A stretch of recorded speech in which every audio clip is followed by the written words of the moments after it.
ಉದ್ದಿನ ಅಂಬಡೆ ನೋಡಿ ಗುಂಡು ಗುಂಡಾಗಿ ಚಂದ ಕಾಣ್ತಾ ಉಂಟಲ್ಲ. ಹಾಯ್ ಎಲ್ಲರಿಗೂ, ಇವತ್ತು ನಾನು ಉದ್ದಿನ ಅಂಬಡೆ ಯಾವ ರೀತಿ ಮಾಡುದು ಅಂತ ಹೇಳಿಕೊಡ್ತೇನೆ. ಇದು ಚಟ್ನಿ ಜೊತೆ, ಸಾಂಬಾರ್ ಜೊತೆ ಅಥವಾ ತೋವೆ ಜೊತೆ ಕೂಡ ತುಂಬಾ ಒಳ್ಳೇದಾಗ್ತದೆ. ಕೆಲವೊಂದು ಪ್ಲೇಸಸ್ ಅಲ್ಲಿ ಇದನ್ನ ತೋವೆ ಜೊತೆ ಡಿಪ್ ಮಾಡಿ ಕೊಡ್ತಾರೆ, ಬೋಂಡಾ ಸೂಪ್ ಅಂತ ಹೇಳಿ ಕೊಡ್ತಾರೆ. ಅದು ಕೂಡ ಭಾರಿ ಒಳ್ಳೇದಾಗ್ತದೆ. ಹಾಗಾದ್ರೆ ಇದನ್ನ ಯಾವ ರೀತಿ ಮಾಡುದು ಅಂತ ನೋಡುವ. ನಾನು ಇದಕ್ಕೆ ಸೋಡಾ, ಅಕ್ಕಿ ಹಿಟ್ಟೆಲ್ಲ ಎಂತ ಹಾಕುದಿಲ್ಲ, ತುಂಬಾ ಸುಲಭದಲ್ಲಿ ಮಾಡಿ ತೋರಿಸ್ತೇನೆ. ಬನ್ನಿ ರೆಸಿಪಿನ ಸ್ಟಾರ್ಟ್ ಮಾಡುವ. ಅದಕ್ಕಿಂತ ಮುಂಚೆ ನನ್ನ ರೆಸಿಪೀಸ್ ಎಲ್ಲ ನಿಮ್ಗೆ ಇಷ್ಟ ಆಗ್ತಾ ಇದೆ, ವಿಡಿಯೋ ಒಂದು ಲೈಕ್ ಕೊಡಿ. ಹಾಗೆ ವಿಡಿಯೋನ ಫ್ರೆಂಡ್ಸ್ ಜೊತೆ, ಫ್ಯಾಮಿಲಿ ಜೊತೆ ಎಲ್ಲ ಶೇರ್ ಮಾಡಿ. ಉದ್ದಿನ ಅಂಬಡೆ ಮಾಡ್ಲಿಕ್ಕೆ ನಾನು 2 ಕಪ್ ಅಷ್ಟು ಉದ್ದಿನ ಬೇಳೆನ ನೆನೆಸಿಟ್ಟಿದ್ದೀನಿ. ಇದನ್ನ ಸುಮಾರು ನಾನು 4 ಗಂಟೆ ನೆನೆಸಿದ್ದೀನಿ. ಟೈಮ್ ಇಲ್ಲ ಅಂದ್ರೆ 2 ಗಂಟೆ ನೆನೆಸಿದ್ರು ಸಾಕಾಗುತ್ತೆ. ಈಗ ಇದನ್ನ ನೈಸ್ ಆಗಿ ರುಬ್ಬಿಕೊಳ್ಳುವ. ತುಂಬಾ ನೈಸ್ ಆಗ್ಬೇಕು, ನೀರು ಕಡಿಮೆ ಹಾಕಿ ಇದನ್ನ ರುಬ್ಬೇಕು. ಉದ್ದಿನ ಬೇಳೆನ ಒಳ್ಳೆ ನೈಸ್ ಆಗಿ ರುಬ್ಬಿಕೊಳ್ಳುವ. ಎಂತ ಹಾಕೋದು ಬೇಡ, ಜಸ್ಟ್ ಹೀಗೆ ರುಬ್ಬಿಕೊಳ್ಳುವ. ಫಸ್ಟಿಗೆ ಗ್ರೈಂಡರ್ ಅಲ್ಲಿ ಹಾಕಿದ್ರೆ ನಿಮ್ಗೆ ನೀರು ಕೂಡ ಜಾಸ್ತಿ ಯೂಸ್ ಆಗುದಿಲ್ಲ, ತುಂಬಾ ಸುಲಭದಲ್ಲಿ ರುಬ್ಬಿಕೊಳ್ಬಹುದು. ಮಿಕ್ಸಿಯಲ್ಲಾದ್ರೆ ನಿಮ್ಗೆ ಸ್ವಲ್ಪ ನೀರು ಹಾಕ್ಲಿಕ್ಕೆ ಸಿಗ್ತದೆ, ಹಾಗಾಗಿ ಓಕೆ.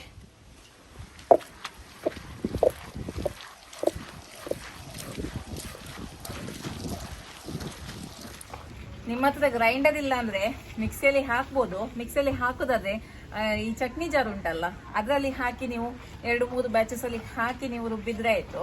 ಸ್ವಲ್ಪ 1 ಟೇಬಲ್ ಚಮಚದಷ್ಟು ನೀರು ಬೇಕಾಗ್ಬೋದು, 1-2 ಟೇಬಲ್ ಚಮಚದಷ್ಟು ನೀರು ಬೇಕಾಗ್ಬೋದು. ಮತ್ತೆ ಪದೇ ಪದೇ ಅದನ್ನ ಸ್ಪೂನಲ್ಲಿ ಕೂಡ ಮಿಕ್ಸ್ ಮಾಡಿ ಮತ್ತೆ ನೀವು ಗ್ರೈಂಡ್ ಮಾಡಬೇಕಾಗುತ್ತೆ. ಬಟ್ ಗ್ರೈಂಡರ್ ಇದ್ರೆ ತುಂಬಾ ಸುಲಭ, ಹಾಗೆ ಓಕೆ. ನೋಡಿ ನೈಸ್ ಆಗಿ ಕಡ್ದಿದ್ದೀನಿ. ಈ ರೀತಿ ಕಡಿಬೇಕು ನೋಡಿ, ನೀರು ಕಡಿಮೆ ಹಾಕಿ ಈ ರೀತಿ ಕಡಿಬೇಕು. ಈಗ ಇದನ್ನ ತೆಗೆದು ಬಿಡುವ.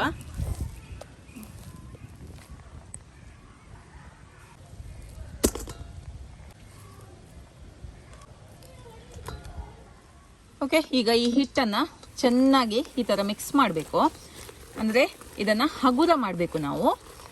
ನಾನು ಇದಕ್ಕೆ ಸೋಡಾ ಪುಡಿ ಎಲ್ಲ ಹಾಕ್ತಾ ಇಲ್ಲಲ್ಲ, ಹಾಗಾಗಿ ಈ ತರ 2-3 ನಿಮಿಷ ಈ ತರ ಒಳ್ಳೆ ರೀತಿಯಲ್ಲಿ ಒಂದೇ ಡೈರೆಕ್ಷನ್ ಅಲ್ಲಿ ಈ ತರ ಇದನ್ನ ಹಗುರ ಮಾಡಬೇಕು, ಆಯ್ತಾ? ಏರೇಷನ್.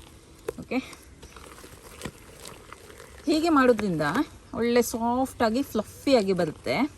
ಹೊರಗಡೆಯಿಂದ ಕ್ರಿಸ್ಪಿ, ಒಳಗಡೆಯಿಂದ ಫ್ಲಫಿ ಆಗಿ ಸಾಫ್ಟ್ ಆಗಿ ಬರುತ್ತೆ ಅಂಬಡೆ.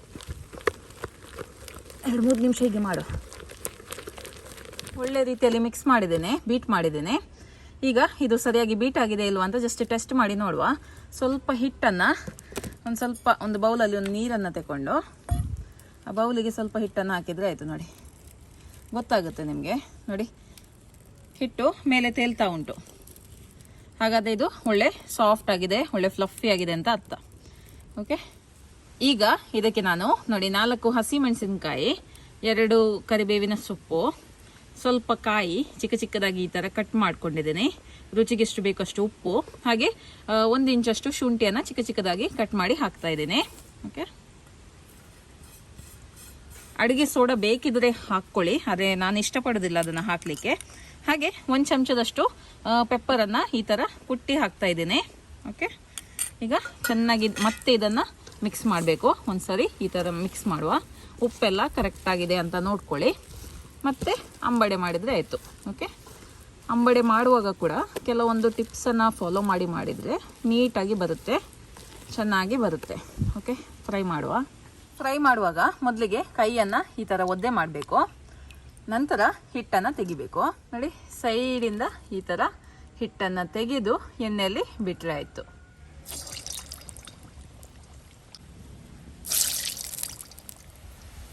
ಹಾಕಿ ಸ್ವಲ್ಪ ಹೊತ್ತಾದ ನಂತರ ಈ ಥರ ನೀವು ಇದನ್ನು ಮಿಕ್ಸ್ ಮಾಡಿದರೆ ಆಯಿತು. ಓಕೆ, ಮೀಡಿಯಂ ಫ್ಲೇಮಲ್ಲೇ ಇದನ್ನು ನೀವು ಫ್ರೈ ಮಾಡಬೇಕು. ಗೋಲ್ಡನ್ ಕಲರ್ ಬರುವವರೆಗೆ ಇದನ್ನು ಫ್ರೈ ಮಾಡಿದರೆ ಆಯಿತು. ಓಕೆ, ಇನ್ನು ಸ್ವಲ್ಪ ಕಲರ್ ಚೇಂಜ್ ಆಗಬೇಕು. ಉದ್ದಿನ ಅಂಬಡೆ ನೋಡಿ ಗುಂಡು ಗುಂಡಾಗಿ ಚಂದ ಕಾಣ್ತಾ ಉಂಟಲ್ಲ. ನನಗಂತೂ ಭಾರಿ ಇಷ್ಟ ಉದ್ದಿನ ವಡೆ ಆಗಲಿ, ಉದ್ದಿನ ಅಂಬಡೆ ಆಗಲಿ. ಕೆಲವರಿಗೆ ಉದ್ದಿನ ವಡೆ ಶೇಪ್ ಮಾಡಲಿಕ್ಕೆ ಬರೋದೇ ಇಲ್ಲ, ಎಷ್ಟು ಟ್ರೈ ಮಾಡಿದ್ರು ಕೂಡ. ಅಂಥವರು ಈ ಥರ ಉದ್ದಿನ ಅಂಬಡೆ ಮಾಡ್ಬೋದು. ಒಂದೇ ಲೆಕ್ಕ, ಶೇಪ್ ಮಾತ್ರ ಬೇರೆ ಬೇರೆ ಅಷ್ಟೇ.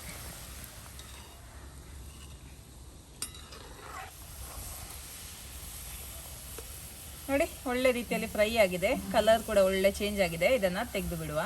ನೋಡಿ, ಗರಿ ಗರಿಯಾದ ಉದ್ದಿನ ಅಂಬಡೆ ರೆಡಿ ಆಗಿದೆ. ನೋಡಿ ಎಷ್ಟೊಂದು ಕ್ರಿಸ್ಪಿಯಾಗಿ ಬಂದಿದೆ ಅಂತ. ಸೌಂಡ್ ನೋಡಿ. ನೋಡಿ,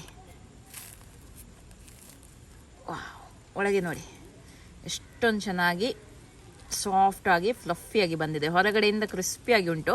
ಯಾವುದೇ ರೈಸ್ ಫ್ಲವರ್ ಆಗಲಿ ಸೋಡಾ ಆಗಲಿ ಎಂತ ಹಾಕಲಿಲ್ಲ. ನೋಡಿ ಎಷ್ಟು ಚೆನ್ನಾಗಿ ಬಂದಿದೆ ಅಂತ. ಈ ರೀತಿ ಚಟ್ನಿ ಜೊತೆ ಇದನ್ನು ಹಾಕಿ ತಿಂತಾ ಇದ್ದರೆ ಇದರ ಮಜವೇ ಬೇರೆ. ಸಾಂಬಾರಿದ್ರೂ ಕೂಡ ಒಳ್ಳೇದಾಗ್ತದೆ, ಅಥವಾ ಬೋಂಡಾ ಸೂಪ್ ಥರ ತಿನ್ಬೋದು, ಭಾರಿ ಒಳ್ಳೇದಾಗ್ತದೆ ಆಯಿತಾ. ಓಕೆ, ನಾನೇ ಟೇಸ್ಟ್ ಮಾಡ್ತಾ ಇದ್ದೀನಿ. ಇವತ್ತು ಟೇಸ್ಟ್ ಮಾಡಲಿಕ್ಕೆ ಯಾರಿಲ್ಲ. ಓಕೆ, ಚಟ್ನಿ ಎಲ್ಲ ಹಾಕಿದ್ದೀನಿ, ಟೇಸ್ಟ್ ಮಾಡಿ ನೋಡುವ.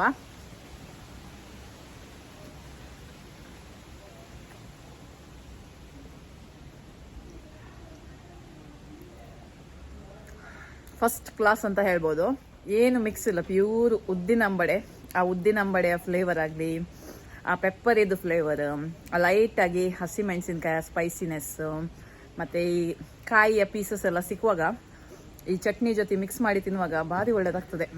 ಒಂದು ಬಿಸಿ ಬಿಸಿ ಚಹಾ ಇದ್ದರೆ ಹೇಳೋದೇ ಬೇಡ, ಸೂಪರ್ ಆಗುತ್ತೆ ಆಯಿತಾ. ನೀವು ಕೂಡ ಇದನ್ನು ಮನೇಲಿ ಟ್ರೈ ಮಾಡಿ ಮತ್ತು ನಿಮ್ಮ ಅಭಿಪ್ರಾಯವನ್ನು ನನಗೆ ತಿಳಿಸಿ. ಓಕೆ, ಬಾಯ್.